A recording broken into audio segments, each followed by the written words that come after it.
Yeah, no, I think you're right. The question is whether or not a war would actually potentially achieve something for them. So in the case of the Russians, part of the reason why the Ukraine war is happening is the Russians are trying to secure themselves a better perimeter that is more defensible in anticipation of their demographic collapse. And the points that they need to plug to prevent invasion are unfortunately for the Ukrainians on the other side of Ukraine, ergo the war. I can see lots of places where that sort of logic, whether it's for economic, strategic reasons, holds true. And I think we will see dozens of brushfire wars as people feel forced to take matters into their own hands. Not all of the world is going to look like that. So I'm very concerned about the African continent writ large. And I am very concerned about the countries that are on the Chinese and the Russian peripheries, because these are places where the historical angst is significant and the integration to this point has been relatively one way. And whether it's out of operation or desperation or opportunity, I do see a lot of people reaching for the gun. But I don't think that's going to happen everywhere. In places, for example, the Turkish example that we just explored, there are a number of power centers that see an advantage to working together, especially in a world where the United States is no longer managing things. Now, if you don't get along with Israel or Saudi Arabia or Turkey, look out. So like the future of Iran and Syria and Yemen and Iraq and Jordan in this environment gets very scary. And whether or not you think that is a plus or a minus, of course, depends upon how you view the region now. I mean, the money wasn't just given to them. The Okay. money was spent domestically, and then American consumers bought products that were on average imported. Okay. Well, it just, And yeah, well, the money that went to foreign countries, to my understanding, and I have not dissected this apparently to the level you have, were mostly for vaccines. And the economic benefits would have been indirect via American consumer purchases of things like electronics, because all of a sudden we all needed a home office. And the United States does not do the bulk of the computing and telephony manufacturing business. Most of that is in East Asia. As for trade as usual, that really wasn't an option, especially in 2020 with lockdowns being the norm. And as Asia opened up in 2021, wow, the health cost of that was significant. Now that we're in the end of 2022 and pretty much everyone in the world has a combination of natural immunity and vaccinated immunity, we're in a better situation now.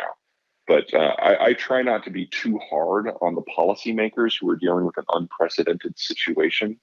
It's not like we had any examples in human memory of how to handle something like COVID. We were literally making it up as we went. And I don't think local government officials get enough credit. I mean, did we all make this the right decisions every single time? Of course not. But there was no playbook. And everybody did the best that they could, in my opinion. Sure. In the world before World War II, from Reconstruction to World War II, the United States just went on this massive growth spurt because we were metabolizing basically a continent worth of resources. Our population was expanding greatly, and we were reaching out to establish trade links with other countries. Sometimes we weren't very kind about it, but it generated the fastest economic growth we had ever known. And it was going hand in hand with the early industrialization process. World War II stopped that. We stopped that on purpose because we found out that with a world that was in the atomic age, that sort of expansion would trigger conflicts. And anyway, there were other power centers in the Eastern Hemisphere who had their own ideas about how things would go, and one of them was the Soviet Union. So containment bubbled up, and in order to build the alliance, we had to sacrifice a lot economically, because otherwise we would have been, militarily occupying the entire world. We found out in Iraq, again, that we're not very good at doing that when it's only one country. Can you imagine doing it for 100? I mean, there's nothing about that that would have worked. So we tamped down our economic opportunities in order to encourage the economic opportunities of other places. But that era is now coming to an end. And if the United States is somewhat unconstrained and can focus more on its own economic interests, then we kind of go back to where we were in the 1910s and the 1920s, just with a much larger economy, with a much more powerful military, and a much higher technological base. At the same time, most of the rest of the world is stagnating to falling. So the explosion of economic activity we're going to see in this coming century is massive. And some of it, just because of the mechanics of how China, Germany, and Russia are failing, is going to be front loaded.